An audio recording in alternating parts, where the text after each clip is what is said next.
Aqui, Tenente Norma Cabral, da Assistência Religiosa, do Departamento de Promoção Social, da PMBA. Estou coordenando o Núcleo Espírita da Polícia Militar. E estou aqui para dizer para você que estamos juntos. Estamos juntos. Deus nos criou, simples e ignorantes. Somos filhos do mesmo Pai. E estamos aqui, trilhando para o nosso aperfeiçoamento evolutivo, espiritual, porque somos espíritos. Agora na experiência física. E na experiência física já havíamos sido alertados. Jesus nos diz: neste mundo tereis aflições, mas tendes bom ânimo. Ele venceu o mundo e nós podemos também seguir os passos do Mestre. Então, nessa experiência física, nos depararemos com muitas dificuldades, com sofrimentos, com dores, mas não esqueça, nós não somos esse sofrimento e não somos essas dores. Nós passamos por processos, e esses processos podem ser reajustados. Se não suportar, pede ajuda. Não fique só, não fique remoendo as coisas dentro de si. O nosso objetivo, é claro, alertado pelos espíritos superiores, é como eu estou aprendendo na doutrina espírita. O objetivo é que nós possamos vencer a nós mesmos. Santo Agostinho trouxe a experiência pessoal dele, lá na questão 919 de O Livro dos Espíritos. Conhece-te a ti mesmo. Então, o autoconhecimento é muito importante. Vamos trabalhar o auto-amor, vamos iniciar o processo de autoaceitação.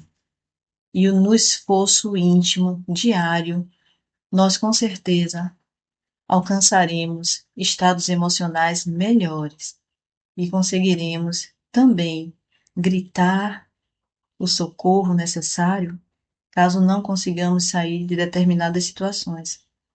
Então não esqueça, nós estamos juntos. Peça ajuda, não esqueça. A vida é muito importante. Boa tarde a todos. Vamos iniciar os trabalhos da tarde. Primeiro saudando, a todos que estão presentes, aos irmãos encarnados e desencarnados também, que estão nesse salão, que vieram receber o benefício, através da palavra. Vamos inicialmente passar alguns avisos. A nossa casa continua recebendo gêneros alimentícios não perecíveis, como também peças para enxoval de bebê, para a manutenção do nosso projeto.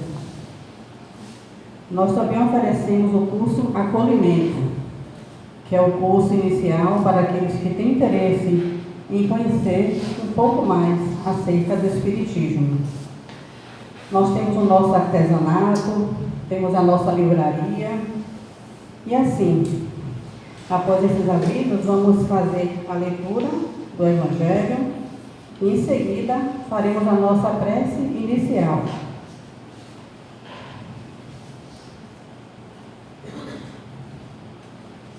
Capítulo 17. O homem de bem. O verdadeiro homem de bem é o que cumpre a lei de justiça, de amor e de caridade na sua maior pureza.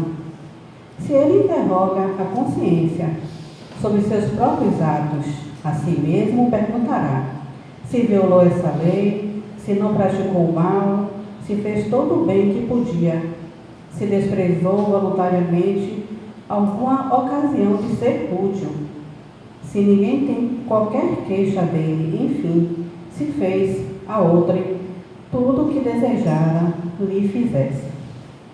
Deposita a fé em Deus, na sua bondade, na sua justiça e na sua sabedoria. Sabe que sem a sua permissão nada acontece e se lhe submete à vontade em todas as coisas. Vamos então, embalados por essa leitura do nosso Evangelho, levar os nossos pensamentos, os nossos sentimentos ouvir a batida dos nossos corações, que se junta a tantos outros, em gratidão por termos escolhido estar nesse momento, nesta casa, ouvindo, assim, a voz do nosso coração e da nossa consciência. Que o Mestre Jesus, que os espíritos amigos, trabalhadores desta seara, possa assim envolver cada um de nós e que de nossa parte possamos escutar de forma intensa tudo que o nosso irmão Luiz Carlos preparou, que vai contribuir para o nosso aprimoramento espiritual. Se conosco, Jesus, hoje e sempre, que assim seja. Estamos iniciando hoje a palestra do mês de setembro. E como setembro é representativo, né, para a valorização da vida, nós trabalharemos hoje, né, durante esse mês, o tema central, o mandamento maior na valorização da vida. Hoje, dia 14, iremos aqui trabalhar o tema. Por que o subtema? Porque é mais fácil vencer aos outros do que a nós mesmos, com o nosso palestrante Luiz Carlos. Passando assim a palavra para o nosso irmão. Uma bênção de paz e saúde. Tema central do mês, o mandamento maior na valorização da vida. Naturalmente, nós sabemos esta passagem histórica importante, que é chamado do pensamento, o mandamento maior, é quando os fariseus, querendo fazer uma armadilha religiosa para Jesus, pergunta a ele: Senhor, qual o primeiro ou qual o maior, o mais importante dos mandamentos da lei? E Jesus responde: amar a Deus com todo o seu coração, ou de todo o seu coração, de toda a sua alma, de todo o seu espírito. Este é o primeiro e o maior dos mandamentos. Mas eu vos dou um outro que é igual a este primeiro: amar ao próximo como a si mesmo. Esta passagem bíblica, que está na parte do Novo Testamento, diz respeito ao mandamento maior, como tema central do mês. E o subtema, que é o que nós vamos abordar: porque é mais fácil vencer aos outros do que a mim, do que a nós mesmos. Olha, é muito relativo ser fácil a gente vencer os outros. Realmente, a gente gostaria de aconselhar, de mostrar caminhos às outras pessoas. Mas quando se fala na autoeducação, buscando o nosso caminho, aí a coisa fica mais ou menos pegada, um tanto difícil, porque nós não somos honestos com nós mesmos. Nós não nos desnudamos dos nossos vícios, dos nossos comportamentos não recomendáveis, dos nossos narcisismo, de tudo aquilo que é uma crosta na vida de cada um, quando ainda não se autorrealizou pela consciência. Isso é muito importante. Conta um caso de que aquele jovem budista estava fazendo uma caminhada de uma pequena cidade na Índia, indo para o templo de Buda, do deus Krishna, e ele já estava caminhando há pelo menos 2 dias. A gente sabe que antigamente se viajava andando, não é? Jesus, quando saía da Galileia para descer para Jerusalém, era uma semana e meia andando. Andavam mais no fim da tarde, na noite, e durante a manhã de sol quente eles buscavam abrigo embaixo de uma árvore e tal, para repousar. Então, este jovem tem o nome de Ananda. Ananda estava se dirigindo a um templo de Buda, onde ele convivia, fazendo com outros jovens e alguns mestres do budismo, todo um período de preparação para ele se tornar um daqueles sacerdotes futuramente. E depois de ele estar caminhando 2 dias, mais ou menos, muita sede, cansado e tal, ele percebeu que lá adiante, bem lá adiante, estava uma jovem com uma lata, e ali deveria ter água. As pessoas que moravam naquela zona rural iam pegar água para levar para as suas necessidades, suas casas. Então ele chegou e pediu a ela: você pode me dar água? E ela percebeu, pela veste dele, pela forma de falar, ela percebeu que ele era um budista. E ela então se retraiu e disse a ele: mas você não pode me pedir água, eu não posso lhe servir água, porque você é de uma escala diferente da minha. Ele disse: mas não importa as escalas, eu estou com sede e você está com água, você pode me dar água? Ela ficou sem jeito e ofereceu um cântaro com água para ele. Ele tomou a água, agradeceu e seguiu o caminho dele.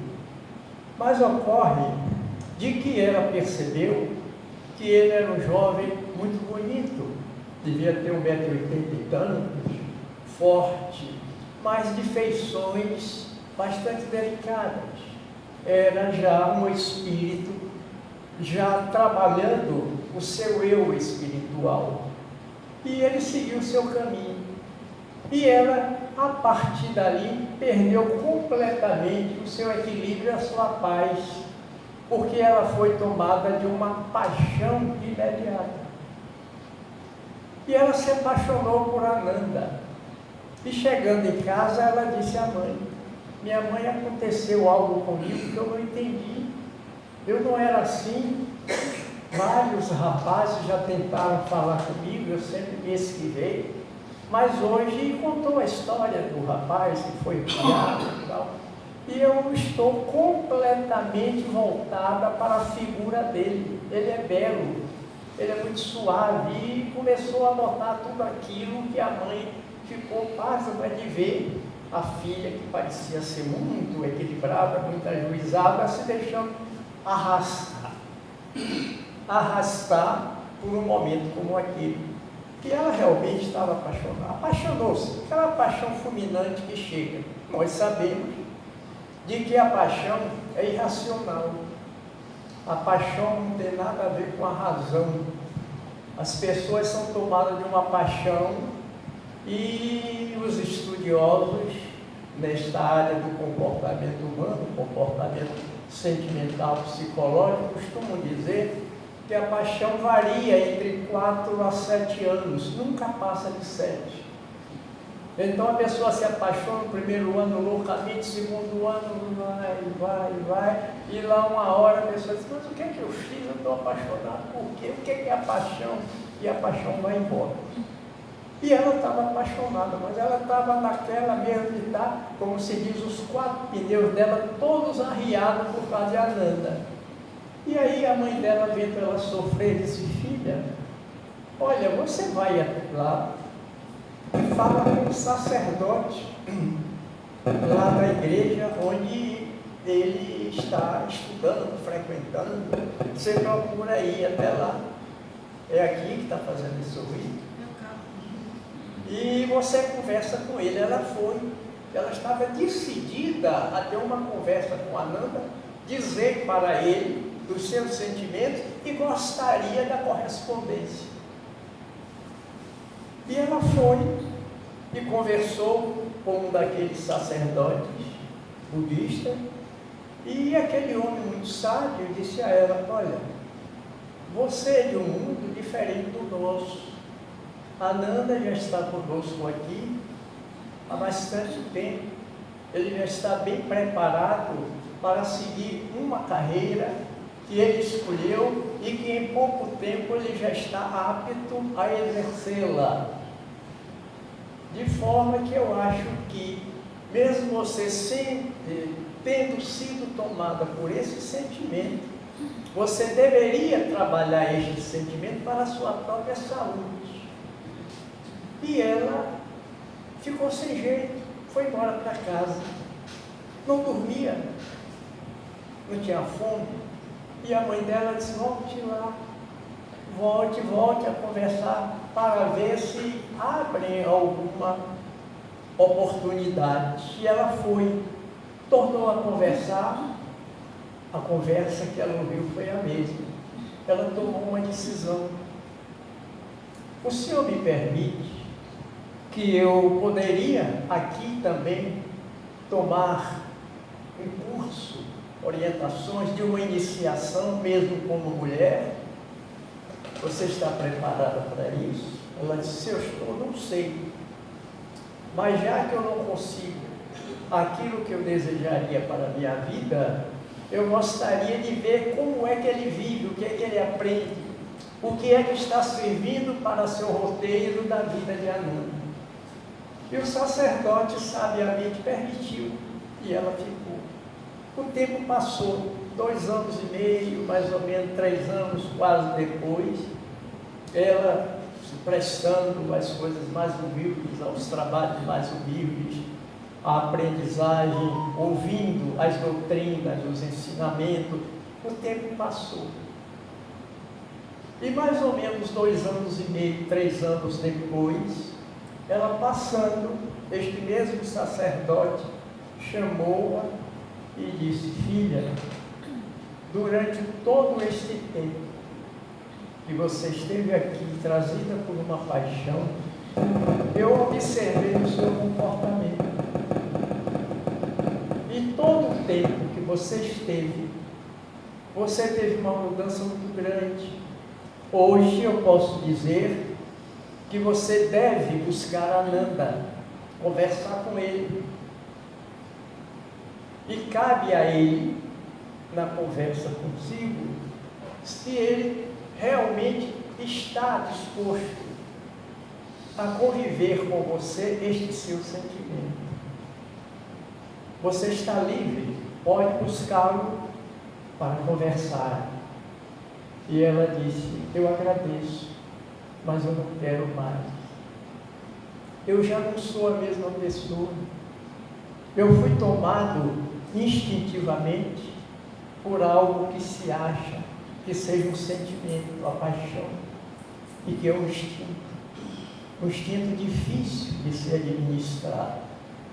Mas aqui o período que eu passei, ouvindo o que eu ouvi, fazendo o que me levaram a fazer para efeito da minha educação, eu já não sou a mesma pessoa. Eu já tenho outra forma de sentir a vida, de pensar e escolher para mim um caminho que não tem nada a ver com aquilo que há 3 anos eu achei que era o único para a minha vida. É uma história muito interessante, simples inclusive, para a gente ver como pode acontecer na vida de uma pessoa com autoconhecimento, que é o que aqui o Nepom, e o Nepom já vem fazendo, eu acho que desde julho, não é? Julho eu falei sobre autoconhecimento, tivemos agosto todo, não é? Mas desde julho, a última palestra de julho que eu fiz aqui, falei sobre o autoconhecimento também. E então é necessário. Então quando diz assim, por que é mais fácil vencer aos outros do que a mim mesmo? é que os outros, às vezes, se apresentam para a gente de uma forma mais aberta. O que é que a gente não faz para a gente mesmo? Então, eu mandei para a Dila, quando ela me mandou o tema, eu mandei para ela dizendo assim: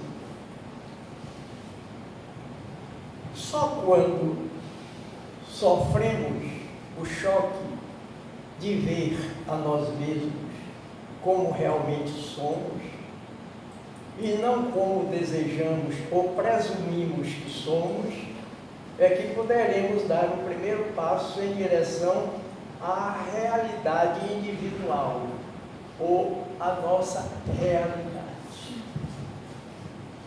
E para isso, precisa muito empenho, precisa muito coragem, porque este tema vem do capítulo 11 do Evangelho segundo o Espiritismo, que é exatamente aquilo que nós falamos no mandamento maior, em que uma das páginas estudadas é o egoísmo.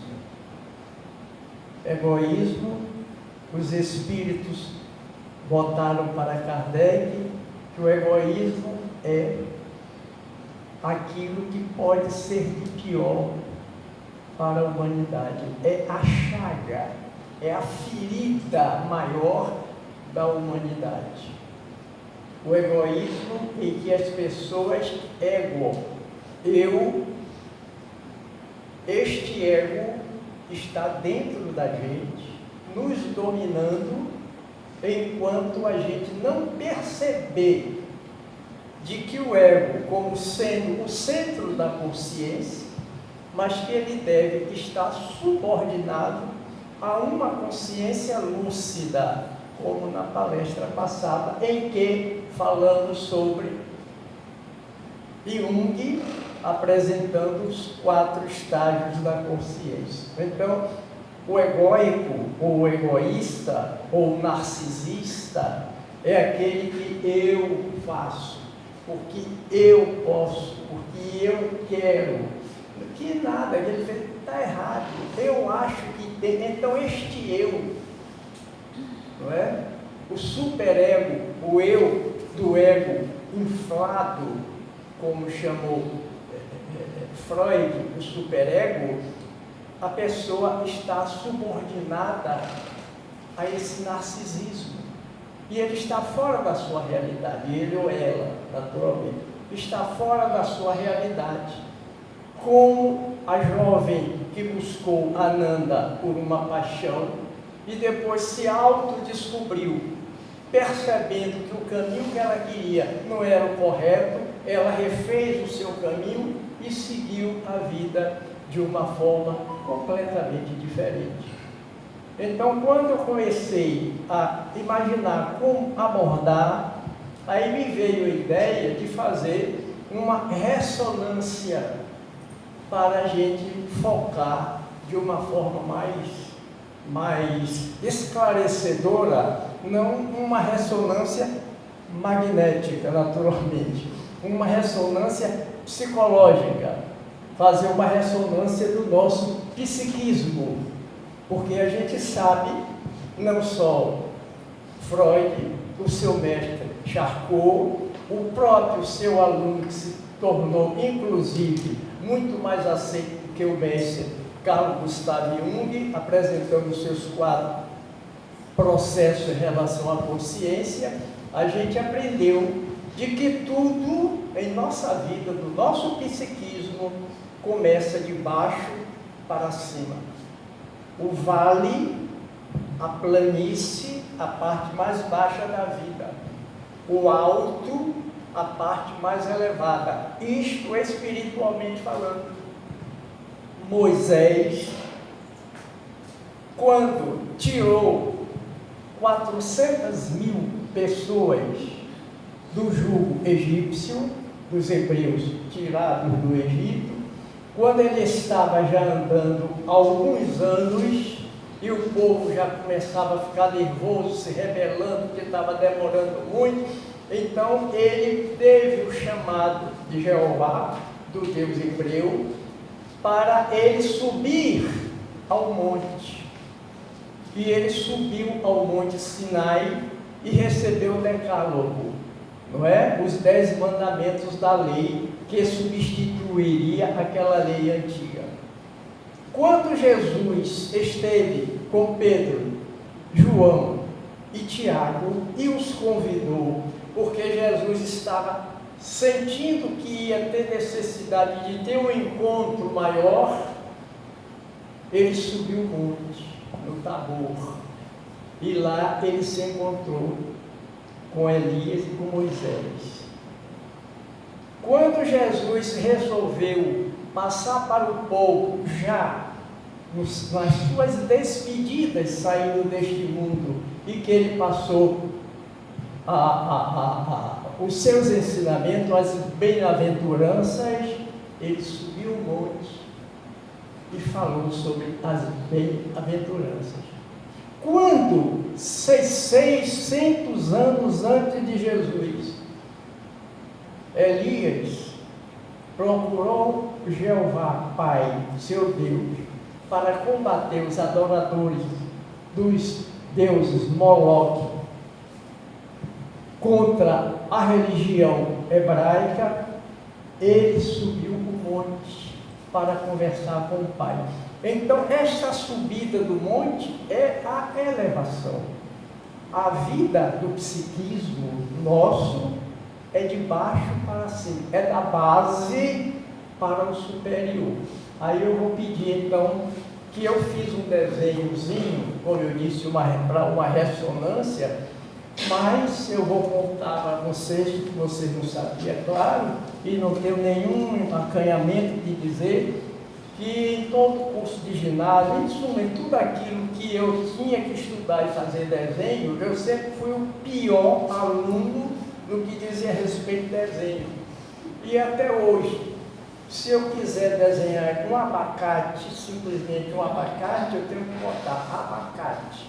Porque quem olhar vai pensar que é melão, que é mamão, que é melancia, mas nunca vai imaginar que é um abacate. É que realmente eu sou sofrido nessa parte de desenho. Então, eu fiz nessa ressonância, eu fiz um cubo em que a gente tem a base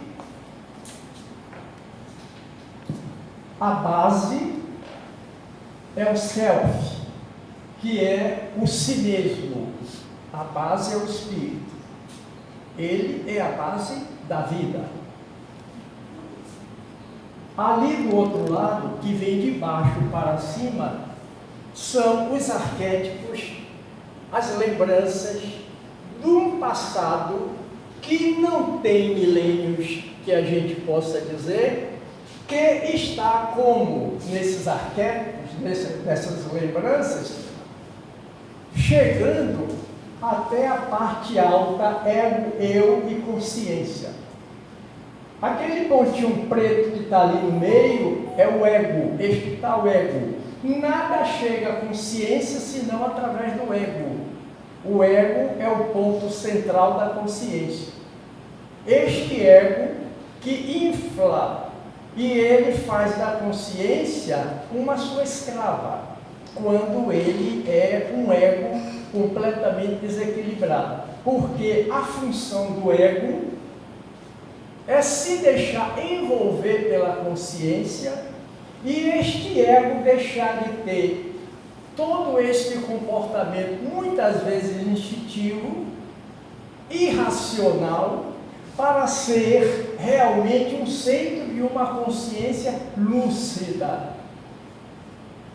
Porque quando Kardec perguntou aos espíritos onde está escrita a lei de Deus, ou as leis de Deus, os espíritos responderam em apenas 2 palavras: na consciência. Então o ego, quando ele não reconhece, quando ele não considera que a consciência é a responsável pela vida do ser espiritual, encarnado ou desencarnado, ele, em vez de ser um ajudante, ele está sendo aquele que realmente prejudica. É quando ele cresce, ele incha, ele infla e vem aquele estado do superego, que é uma personalidade mais ou menos desequilibrada. Então a gente tem a nossa vida, as possibilidades de ampliação pela consciência.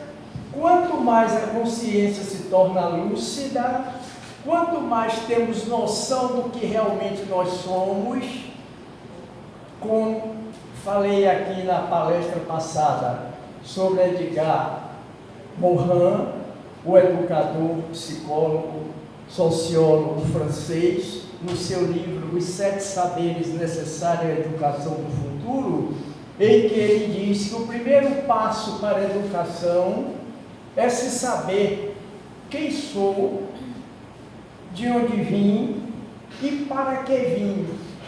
E a doutrina espírita, na codificação, os espíritos já disseram isso há mais de 100 anos, quase 200, cento e tantos anos, dizendo de onde vim, para que vim, quem sou, de onde vim, para que vim e para onde vou.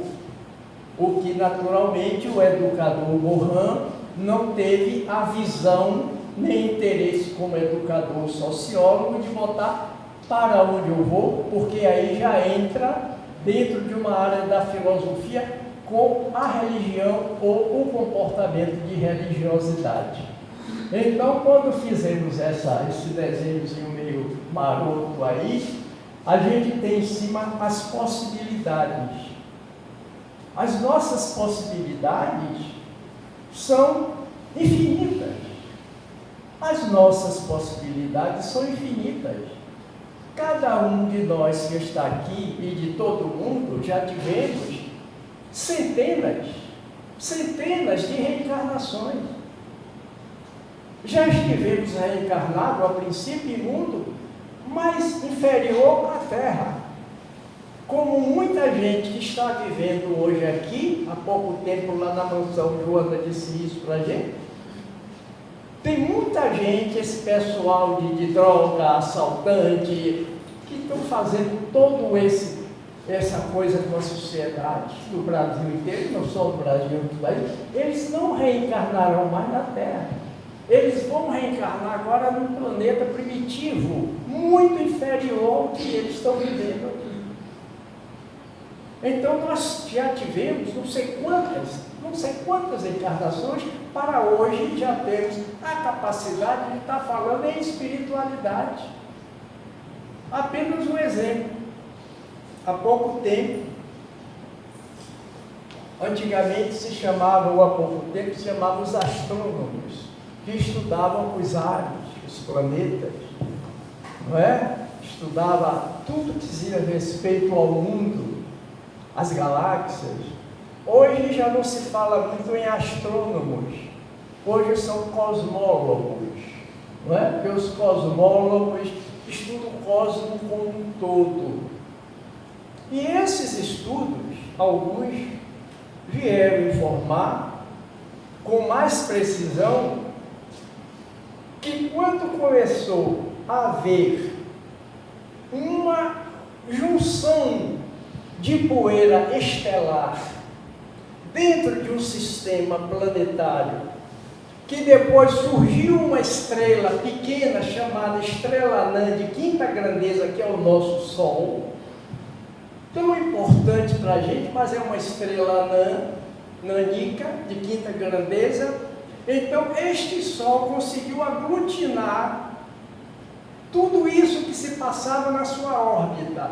E essa poeira começou a se juntar, foi ganhando um tamanho, e aí foi trazido para este local, pelo Deus Criador, um espírito de alta capacidade, de inteligência, para formar naquela poeira de estrelas que ali estava se juntando um novo planeta, que seria habitado e que seria a Terra, até agora tido como o único planeta com uma humanidade no sistema planetário onde a gente está contido.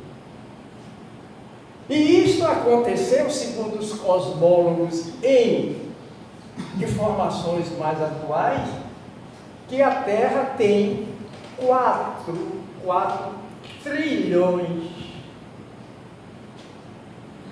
e 500 bilhões de anos da sua formação. E a formação da Terra foi orientada, acompanhada desde o seu princípio e continuou até quando há 2000 anos veio como o Messias, esse Espírito que chamamos de Jesus. Olha, se a Terra tinha 4 bilhões de anos, imagina Jesus, que já era um Espírito que recebeu uma missão para formar um mundo, quanto tempo ele já tinha de vida.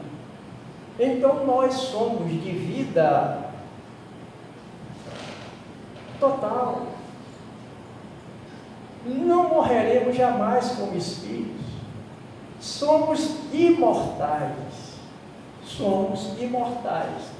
Daí vem em cima, para cima, você vê que tem um bocado de setinha no chamado, essa linha reta que vai de cima, do ângulo de cima até a base, com as setas botando para cima, essa linha é chamada de eixo ego-self.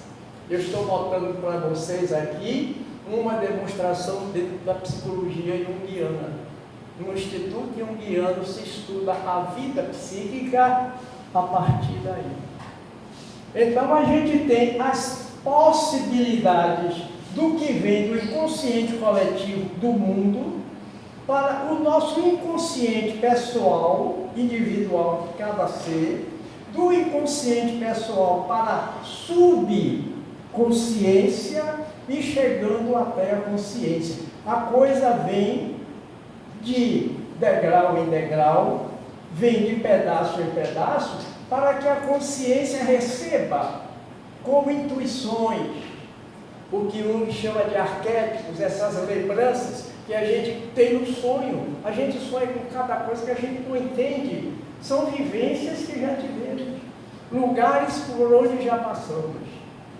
Então, quando se diz, é mais fácil se trabalhar para ajudar ou mudar alguém, muito mais fácil de fazer isso do que é com nós mesmos. Será que a gente conseguiu que esse alguém realmente se modificasse? Mesmo porque nós temos, cada um tem a sua própria personalidade. A personalidade nossa é escondida. A gente não bota para fora. A gente se resguarda. Daí vem a dificuldade, a gente se resguarda. O que a gente mostra às pessoas é a persona. Não é a personalidade, é a persona. O que é a persona? É uma máscara. A gente é tomado por um desejo de se mascarar, de se resguardar do ambiente onde a gente vive e se mostrar maravilhoso, sensacional, uma pessoa dentro da pessoa, a realidade da pessoa é nada daquilo.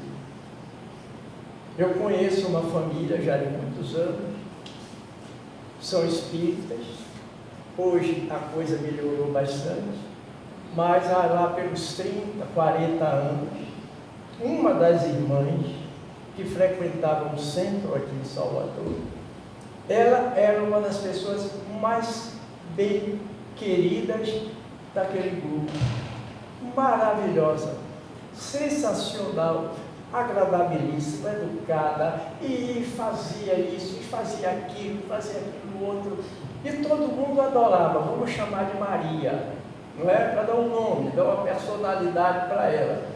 Botar o nome de Maria, porque é o nome que mais existe no Brasil. Vocês sabiam que há pouco tempo foi feito uma pesquisa em relação aos nomes mais chegados em cartório do Brasil?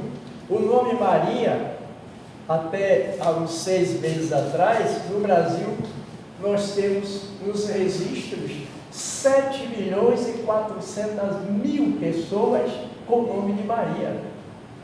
E não é só Maria, mulher, João Maria, Maria João, não é? José Maria, eu tive colega José Maria. Então, essa vamos chamar de Maria. Um dia, o irmão dela me buscou. Olha os carros, tudo bem? Eu digo, oi, tudo bem.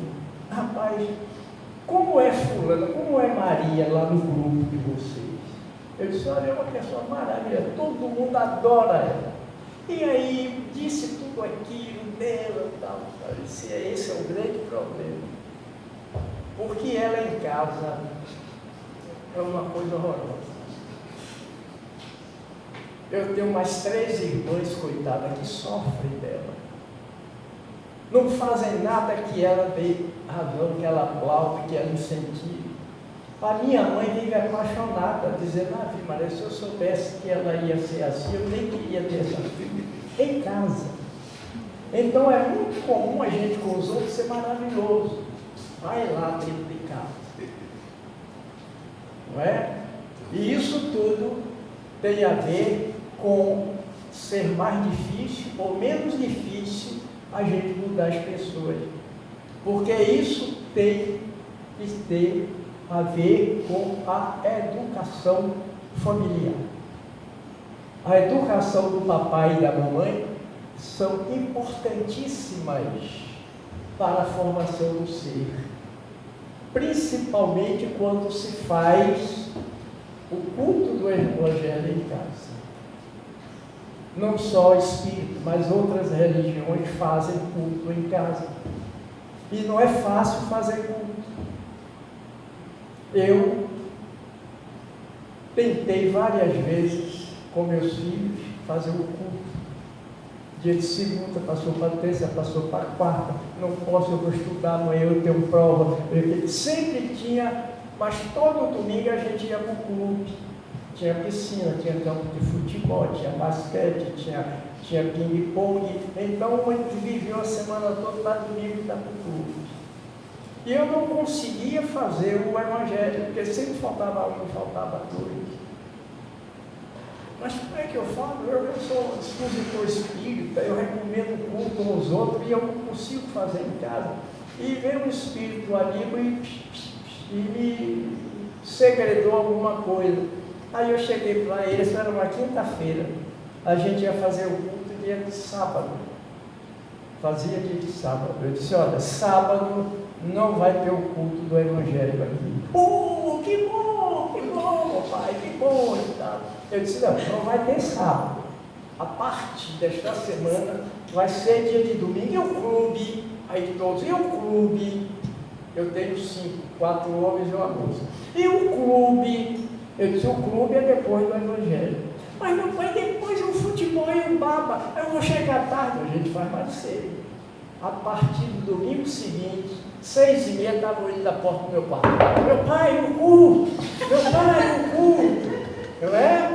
E aí eu caí no interesse no culto deles, porque eles só iam no culto depois de fazer o culto. Então, é a necessidade de educar. A educação começa em casa. Era assim.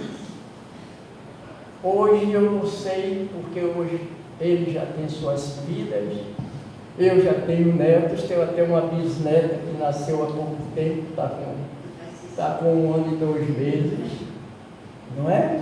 Então a educação era assim, a mamãe cuidava dos modos de sentar, de pegar o talher, de se dirigir à pessoa, de como se dirigia um idoso. Não precisava a gente dizer que o que a gente estava fazendo estava errado. Não fácil, não. Olhava, a gente já entendia pelo olhar o que estava errado. Não é? A gente aí já mudava. Havia esse clima de maternidade e paternidade na educação. O pai era para a disciplina, as coisas mais chegadas. E a mamãe as coisas mais de sentar, de almoçar, de comer, como fazer, falar com a pessoa, dar bom dia, a benção, Dona Maria. educação. Eu sei que tudo mudou, a vida mudou. E como mudou? Mudou muito, não só a educação doméstica, porque o ser, quando reencarna, chega na primeira escola, que é o lar. Depois vai para a escola pedagógica, para aprender o que a escola vai ensinar, das ciências, do conhecimento, para construir o cidadão ou a cidadã para uma sociedade.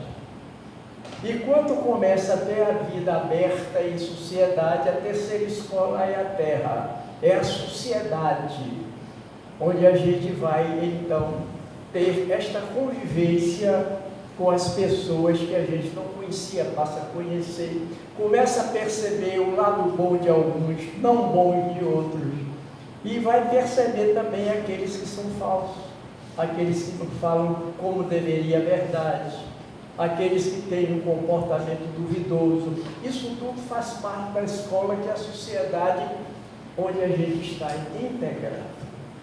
Então, voltando ao nosso desenhozinho aí, o si mesmo, a base, o inconsciente coletivo, o inconsciente coletivo, a ampliação, as possibilidades, o eu e a consciência. Gente, precisamos ter certeza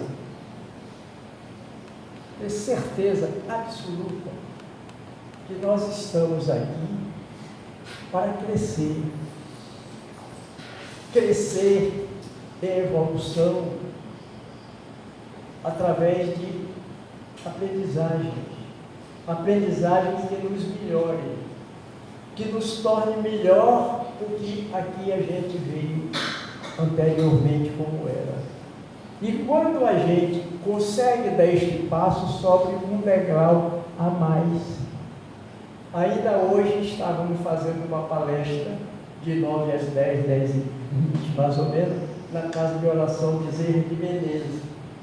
E alguém, deixa aí,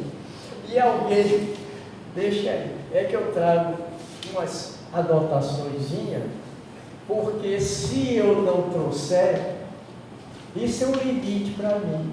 Porque se eu não trouxer achando que já abordei isso e não devo abordar aquilo, em vez de 1 hora, e se não me interromper, eu vou para 1h30, 1h40, porque assunto dentro da doutrina espírita é como eu estava dizendo a Dila, o bom é fazer seminário. Um assunto desse é para 2 horas, 2 horas e meia, que tem assunto para a gente desenvolver. Muito assunto para a gente desenvolver. Aí a gente tem que falar os pedacinhos daqui, um pedacinho dali, e chegar ao egoísmo, que tem tudo a ver com o comportamento, porque o ser humano é assim. Porque o comportamento de determinadas pessoas não parece que são pessoas que vivem em sociedade, que são humanos, não parece. Bravos, são animais. Nós sabemos que nós viemos de uma origem animal. Dentro da evolução mineral, vegetal, animal, hominal, humano, a parte animal nossa ainda é forte nos instintos. O instinto animal está em nós, principalmente que nós temos 4 instintos, não só os humanos, os seres vivos têm 4 instintos que tão cedo a gente não pode abrir mão deles, que é a sede, a fome, o sexo e o medo. A sede e a fome é para a nossa manutenção de vida. O sexo é para a perpetuação do ser vegetal, animal, hominal, humano. E o medo? O medo é que nos resguarda de determinados momentos que se a gente não sentisse o medo, a gente pereceria, a gente morreria. Inclusive na história do medo, nós vamos encontrar lá na sua origem o primeiro sentimento de medo do ser desconhecido. Ou seja, o primeiro respiro de religiosidade. Quando aqueles seres primitivos, ainda, não é, australopitecos africanos, o homem de Neandertal, coisas assim de 300, 400 mil anos passados, já que a gente veio do sul da África, do Westphalen, a parte sul da África, quando veio, segundo aqueles estudiosos da área da antropologia, a primeira espécie que surgiu parecida conosco, seria os chimpanzés, e depois teria vindo os gorilas, e depois veio uma terceira espécie muito parecida com o chimpanzé, mas completamente diferente no seu dia a dia, apesar de andar nas árvores, mas andava mais no chão do que nas árvores. E isso, 100 mil anos depois, essa terceira espécie começou a sair daquela parte sul da África e começou a atravessar outros caminhos, que com certeza o mapa mundi era diferente do que a gente tem hoje. A gente vê, por exemplo, o mapa do Brasil. Se a gente pega a parte sudoeste do Brasil e olha do outro lado, a gente vê a parte sudoeste da África e sudeste do Brasil. Se a gente cortar o que está entre um lado e outro no meio e juntar, a gente vai ver que este pedaço da África, o pedaço do Brasil, era uma terra só. E aos poucos foi se afastando, que até hoje, através desses movimentos tectônicos, das placas submarinas, os continentes se afastam e do outro lado se juntam. Isso tudo faz parte de um processo de evolução que diz respeito à nossa vida. Quando diz, por que Moisés suspendeu o cajado e o mar vermelho, suas águas subiram, apareceu aí um pedaço enorme de leito sem água, e o povo passou, tal. Aqui em Buraquinho, não sei se é assim, eu ia muito lá na praia de Buraquinho, tem um local em que, quando a maré está cheia, a gente fica do lado de cá, mas quando a maré está baixa, a gente atravessa andando para o outro lado. Agora, não pode demorar muito, senão se encher. Se não souber nadar, tem que chamar um canoeiro para trazer a gente de volta. Então, são coisas da vida que a gente não acompanha a evolução. A evolução é todo dia. E nós temos que estar dentro dessa evolução. Não podemos ser narcisistas. Não podemos deixar de pensar no outro. O outro é Deus em nós. Hoje fizemos o encerramento lá da palestra, lendo lá para o pessoal. Deixa eu ver se eu pego aqui.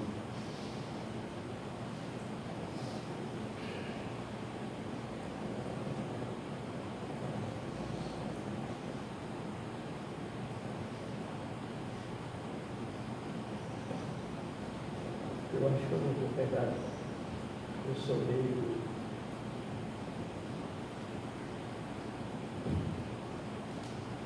Sobre o próximo. O que é o próximo? O que é o próximo? Se eu perguntasse a vocês, como eu perguntei hoje de manhã, o pessoal que estava lá ouvindo disseram: o próximo é o outro. É verdade. Mas é o que eu tenho aqui, não é que o próximo é o outro. Eu tenho aqui o próximo, é a forma que devo ver Deus através do outro ou outra que está à minha frente ou ao meu lado. Por que é que o outro é a forma que eu devo ver Deus? Jesus, não busqueis o reino dos céus, o reino de Deus, ali, lá ou acolá. Porque em verdade eu vos digo que o reino de Deus está dentro da criatura, está dentro de nós. João, o evangelista, aquele jovem de 17 para 18 anos, poeta, que é o evangelho mais bonito, mais poético dos 4 do evangelho, ele diz com muita propriedade, no seu sentimento poético: Deus é amor. Amor é um sentimento. E Jesus também disse: vós sois deuses. Isso eu já falei aqui. Quando eu disse assim, se pode ser que alguém tivesse estado naquele dia e não está hoje, ou os que estão aqui não estiveram naquele dia que eu disse assim. Se Maria tem 3 amigos com quem ela sai constantemente para suas festinhas, na praia e tal. E depois de algum tempo, Maria apareceu grávida. Ela tinha um envolvimento com esses 3 amigos, próximo desse envolvimento, e muito igual entre os 3, e ela também. E aí, ela ficou grávida, e ela ficou em dúvida. João, José ou Fernando, quem será o pai do meu filho que vai nascer de minha filha? Ela não sabia. E se eu perguntar a vocês, como é que Maria poderia saber dos 3 amigos quem era o pai do filho dela que ela esperava? Eu estou fazendo a pergunta, pode me responder. Porque na época eu perguntei e foi um coro dizendo assim: ela vai fazer DNA. Não é? Ela fazendo o DNA, ela vai saber se é Fernando, José ou João, o pai do filho que ela espera. Este será o pai. Digamos, foi Fernando, o DNA de Fernando estava lá. Ele é o pai, sem dúvida nenhuma. O filho tem o DNA do pai. Deus é nosso pai? Sim. Alguém tem dúvida? Que foi Ele que nos criou? Não. Se Deus nos criou e nos deu a vida, Ele não é o nosso pai? É. E nós temos o DNA de Deus? Temos. Daí Jesus disse: vós sois deuses, porque sois filhos de Deus. E aqui, na linguagem terrena científica, biológica, a gente vai dizer Deus. A gente tem que acreditar que Deus é nosso Pai, porque o DNA de Deus está em nós. E que DNA é este de Deus que está em nós? O amor. João, Deus é amor. E como é que o amor se manifesta em nós para o nosso comportamento amoroso? A caridade, fazendo bem. Toda vez que a gente pensa de uma forma benéfica em relação a alguém, que a gente faz uma prece para alguém, viu, ou falecido, desencarnado, toda vez que a gente ajuda de alguma forma alguém, a gente está exercitando o amor. E este amor é o Deus em nós. Não tenhamos dúvida nenhuma que Deus amor está dentro de cada um dos seus filhos, em todas as partes do universo.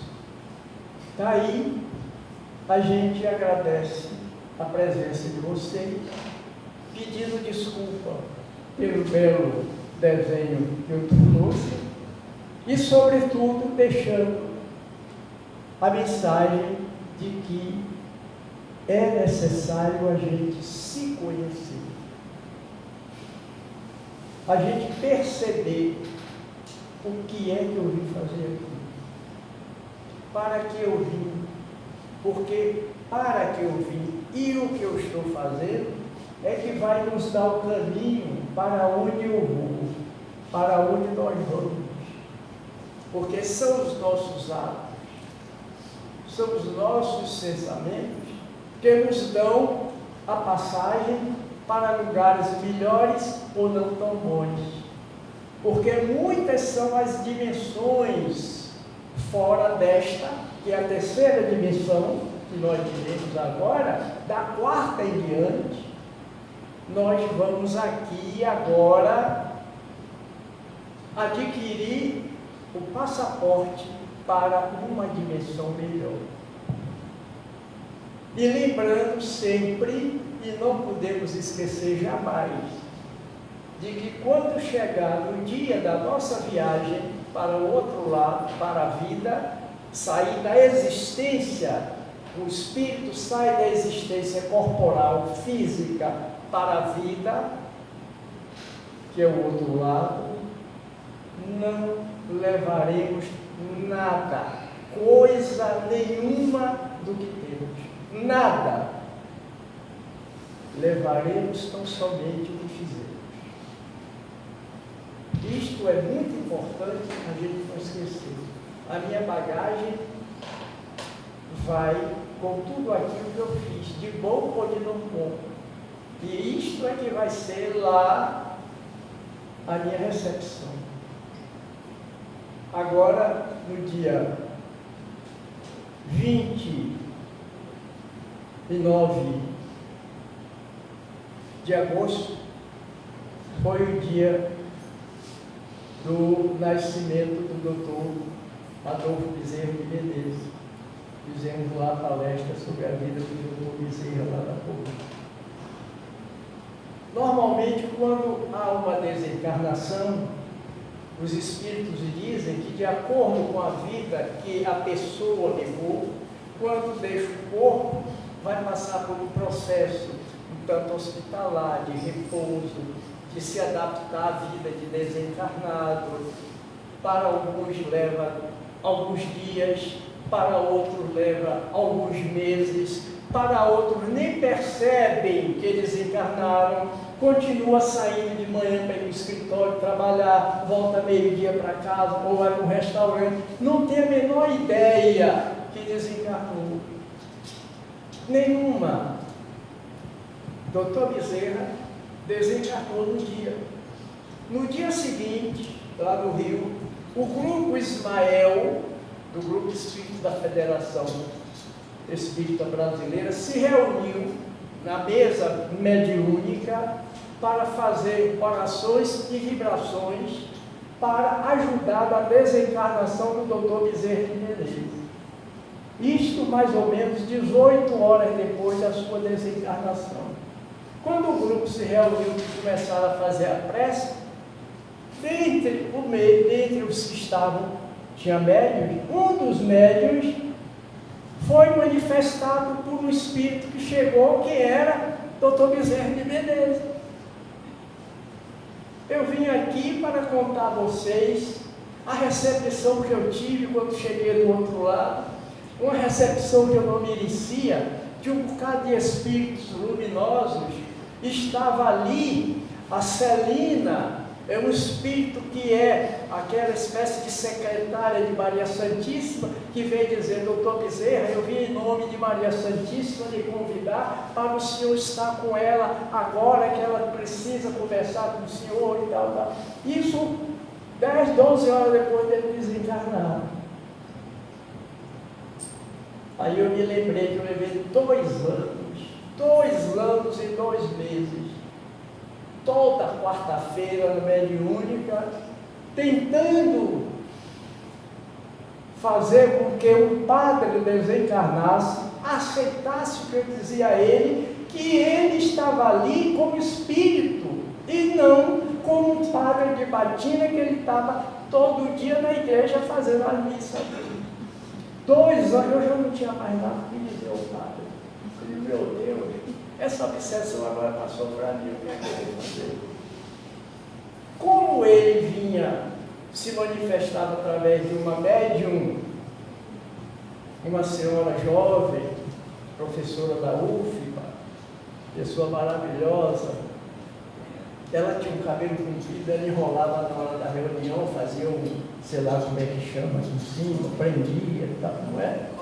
Coque, né? Fazia um coque e tal. E quando eu entrei naquele dia no centro, ela estava com o cabelo solto, já passando um pente, para prender, para poder ir para a reunião. Quando eu vi ela passando a mão no cabelo, ajeitando, aí veio uma intuição. Eu digo, é hoje que o padre me paga. Porque ele, quando se apresentava, ele estava morro na mesa. Ele tinha algum complexo de que ele sempre dizia, eu sou macho, eu sou homem. O que eu uso não é saia, eu uso é uma batina e tal. E ele sempre se repetia nisso. Quando foi nesse dia, 2 anos e 2 meses, eu já estava para entregar os touros para ele. Ele chegou, batia na mesa e tal.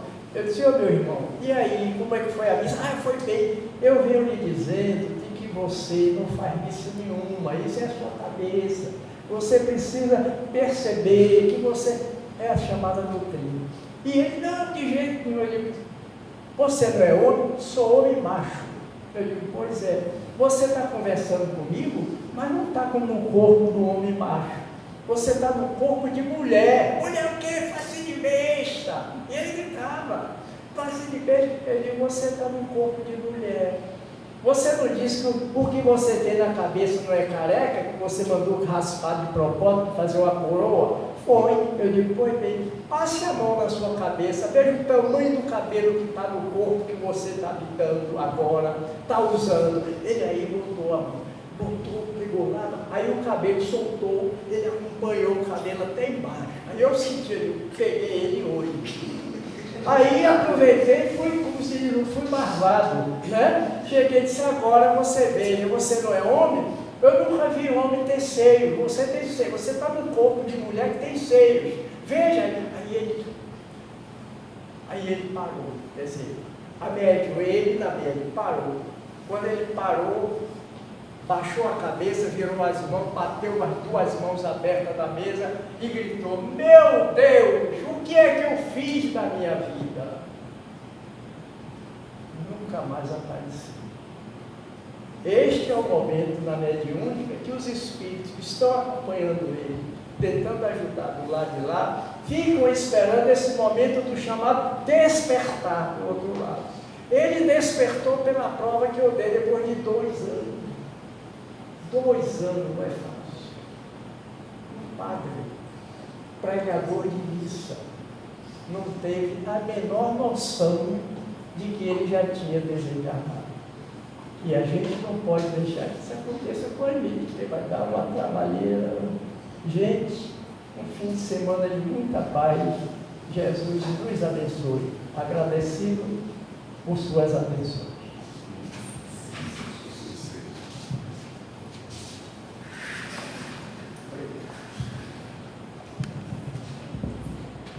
Queremos agradecer ao irmão Luiz Carlos por tudo que ele entregou a cada um de nós, encarnados e desencarnados, pelo preparo, né, que ele teve, né, ao se debruçar, para entregar a cada um de nós, né, o que foi proposto a ele. Gratidão. Vamos então agradecer a Deus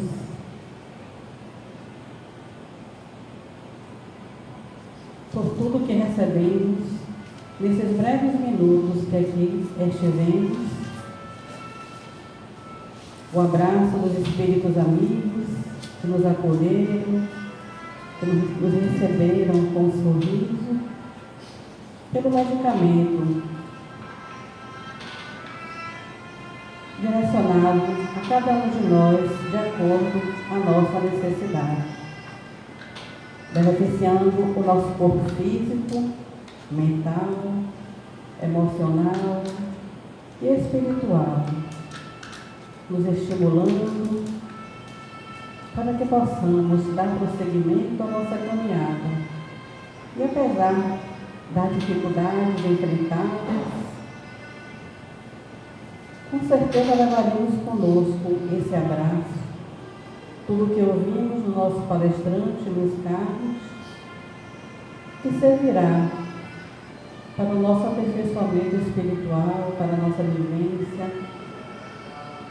E também, Senhor, agradecemos a Ti pelo envolvimento não só a cada um de nós, presentes neste salão, encarnados, mas aos desencarnados,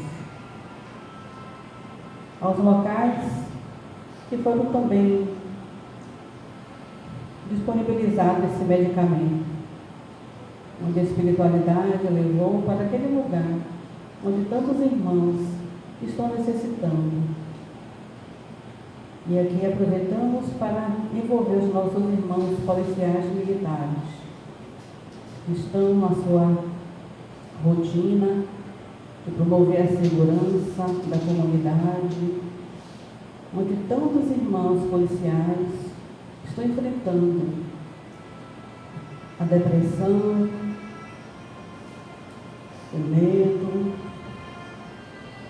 mas que necessitam de todos os dias pela manhã vestir o seu fardamento para o trabalho diário, para o enfrentamento. Que os espíritos amigos possam envolver esses homens e mulheres que fazem tanto, para proteger a sociedade. E assim, Pai, a tantos outros que necessitam e que foram beneficiados através desse trabalho, dessa doutrinária, pois sabemos que muitos trabalhos ocorrem nesses breves minutos, através da fala do expositor, através da nossa concentração do que está sendo dito, cada um de nós somos trabalhados. Só temos assim a agradecer a Deus pela oportunidade, ao nosso irmão palestrante, e que possamos retornar aos nossos lares, revigorados, por esse abraço e por tudo que recebemos. Que assim seja. Tomamos que na semana que vem, dia 21, receberemos o nosso irmão Costa Júnior, que irá abordar o subtema Amor, o sentimento por excelência, dentro do tema central, o mandamento maior na valorização da vida. Os irmãos que forem receber o passe, permaneçam em seus lugares, que nós iremos direcioná-los. Gratidão.